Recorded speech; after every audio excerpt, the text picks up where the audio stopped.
আমি মাসুদ খান। আমি সাবেক কমিশনার 10 নম্বর ওয়ার্ড এবং সাবেক সহসভাপতি ঢাকা উত্তর।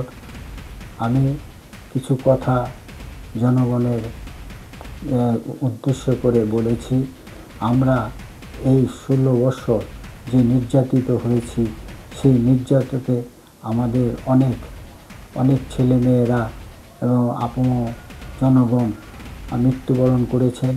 তাদের আত্মার মাগফিরাত কামনা করছি এবং আগামীকাল রাত 8টায় এই অনুষ্ঠানটি আপনারা যদি দেখেন তাহলে আমি কৃতজ্ঞ থাকব আপনাদের কাছে এবং আগামী ভবিষ্যৎ যেন তারেক রহমানের মাধ্যমে আমরা স্বনির্ভর বাংলাদেশ গড়ে তুলতে পারি, সেই আশা ব্যক্ত করে আমি এখান থেকে বিদায় নিয়েছি। আসসালামু আলাইকুম।